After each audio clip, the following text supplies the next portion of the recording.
चलो विद्यार्थी मित्रों, प्रकरण 8 त्रिकोणमितिनो परिचय स्वाध्याय 8.2 8.2 ની અંદર દાખલા નંબર 2 બરાબર છે।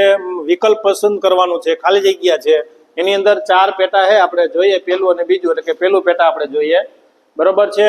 તો જો સાચો વિકલ્પ પસંદ કરવાનું છે તો 2 tan 30 છેદની અંદર 1 + tan વર્ગ 30, તો એની અંદર ઓપ્શનમાં શું આવશે? sin 60 આવશે, B cos 60, C tan 60 કે D sin 30।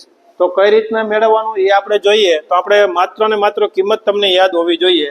તો જો ચેક કરો તો tan 30, તો 2 tan 30 ની કિંમત 1/√3 મિત્રો। તો tan 30 ની કિંમત 1/√3।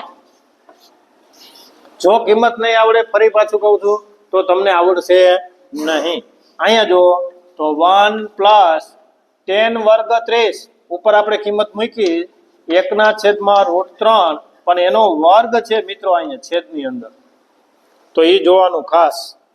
તો અહીંયા 2 * 2 છેદમાં √3 છેદની અંદર 1 કાંઈ ન હોય તમે 1 મૂકી શકો, તો 1 પ્લસ 1 નો વર્ગ 1, પણ √3 નો વર્ગ ખાલી 3।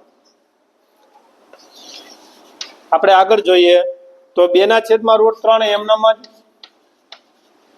છેદની અંદર ચોકડી ગુણાકાર કરી નાખો મિત્રો, તો 3 * 1 = 3, 1 * 1 = 1 અને 3 * 1 = 3 બરાબર અહીંયા આવશે 2/√3 અને 3 + 1 એટલે 4 અને 4/3। હવે ભાગાકારની અંદર મિત્રો છે તો શું કરશું? તો કે ભાગાકારમાંથી ગુણાકારમાં જશે મિત્રો, તો આગળ 2/√3 ગુણ્યા 3/4 3/4 થઈ જશે। હવે 2 * 2 = 4, જાય છેદ ઉડે મિત્રો, તો ઉપર શું વધશે? તો કે 3 * 1 = 3 જ કહેવાય, અને છેદમાં 2√3 એટલે કે 2 * √3। તો હવે શું કરશું મિત્રો? ઉપર 3 છે, છેદમાં 2√3 છે, તો √3 ક્યાંય ઉડે એવું ખરું? 2 એની સાથે ગુણાકારમાં છે, તો કે 3 ની જગ્યાએ મિત્રો તમે √3 * √3 લખી શકો। 3 ની જગ્યાએ √3 * √3, તો √3 * √3 છેદમાં 2 * √3 છેદમાં છેદ 2 * √3 √3 જાય તો √3/2। હવે મિત્રો આપણે જોવાનું છે કે √3/2 છે એ કોની કિંમત છે, આપણે આ જોવાનું છે। અહીંથી ઊંધું વિચારવાનું હવે કે √3/2 એ કોની કિંમત આવે? sin 60 ની આવે, cos 60 ની આવે, tan 60 ની આવે કે sin 30 ની આવે? તો sin 30 ની તો 1/2 છે, તો કોની કિંમત આવશે બોલો જી? sin 60 ની કિંમત। તો આપણો આન્સર મળશે એ, તો નીચે લખી નાખવાનું sin 60 / ચાલો વિદ્યાર્થી મિત્રો, સ્વાધ્યાય 8.2 ની અંદર દાખલા નંબર 2 ની અંદર MCQ છે, એટલે કે વિકલ્પ વાળું છે। એમાં પહેલું આપણે જોયું, હવે આપણે જોશું બીજું।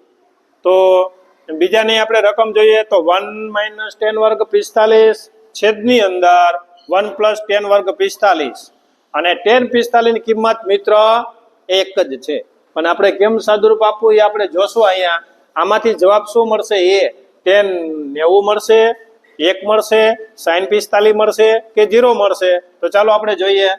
તો 1 tan ની કિંમત ડાયરેક્ટ સીધી 1, તો 1 નો વર્ગ, 1 + 1 તો 1 નો વર્ગ, તો મિત્રો 1 - 1 નો વર્ગ 1 જ, અને અહીંયા 1 અને 1 નો વર્ગ 1 જ। 1 - 1 એટલે 0, ઉપર 1 - 1 એટલે 0, છેદમાં 1 + 1 એટલે 2, અને 0/2 એટલે 0 મળ્યું મિત્રો।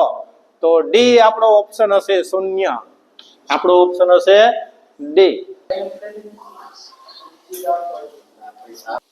હાલો વિદ્યાર્થી મિત્રો, દાખલા નંબર 2 ની અંદર MCQ ત્રીજું,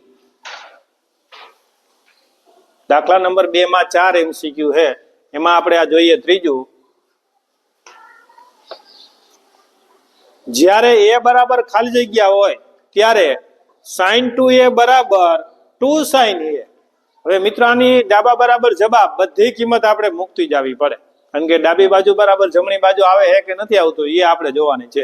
તો પેલા તમે 0 મૂકવાની, પછી 30 મૂકવાની, 45 મૂકવાની, 60 મૂકવાનું, અને એનો જવાબ બેયનો જવાબ એટલે કે ડાબા બરાબર જવાબ થાય છે. જો બંને જવાબ સમાન થઈ જાય એ આપણો MCQ સાચો. ફરી કહું છું મિત્રો કે જે આમાં તમે મૂકો 0 મૂકો, 30 મૂકો, 45 મૂકો, 60 મૂકો, એનો જવાબ ડાબા બરાબર જવાબ થઈ જાય એ આપણો જવાબ. તો આપણે જોઈએ.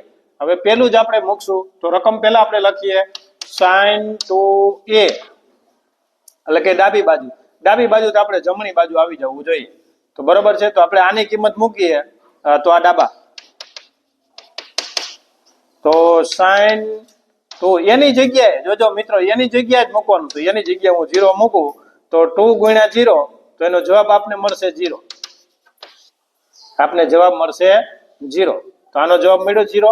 એ જ રીતના આપણે જમણી બાજુ મૂકીએ તો 2 sin a, એમાં પણ એની જગ્યાએ આપણે 0 મૂકીએ. આ sin એની જગ્યાએ 0 મૂકવાનું છે મિત્રો. જો તો અહીંયા 0 મૂકો તો બે ગુણાકારમાં જે છે એ મિત્રો ક્યાં જશે?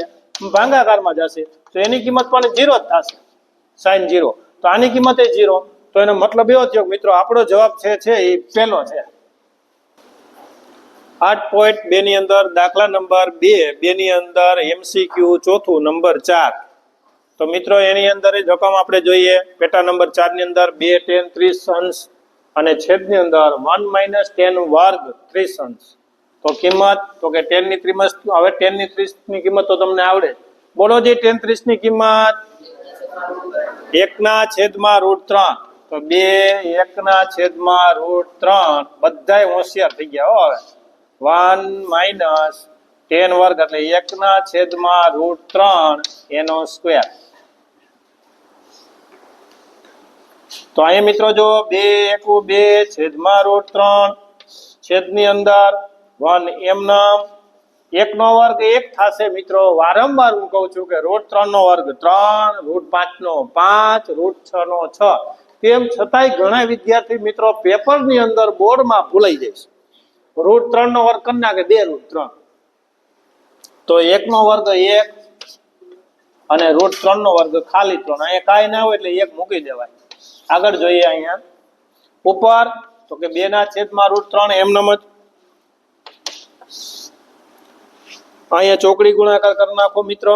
3 * 1 = 3, 1 * 1 = 1 અને છેદમાં 3 * 1 = 3. 2/√3 છેદની અંદર 3 માંથી 1 જાય તો 2/3. હવે આને ભાગાકારમાં લઈ લ્યો. ભાગાકારમાંથી ગુણાકારમાં તમે લ્યો તો તમને આવડે છે કે છેદનો છેદ હોય અંશમાં વહી જાય. 2√3 ગુણ્યા 3 ઉપર વહી જાય અને 2 નીચે આવશે. 2 કટ થઈ જશે મિત્રો. તો અહીંયા આવશે 3 અને √3. તો ઉપર 3 છે તો √3 ગુણ્યા √3 તમે લખી શકો અને છેદમાં પણ √3 3 જાય તો √3. હવે આપણે જોવાનું છે cos 60 ની કિંમત √3 છે, sin 60 ની કિંમત √3 છે, tan 60 ની કિંમત √3 છે કે sin 30 ની કિંમત √3 છે. તો √3 કોની કિંમત છે? tan 60 ની કિંમત. તો આપણો આન્સર C tan 60.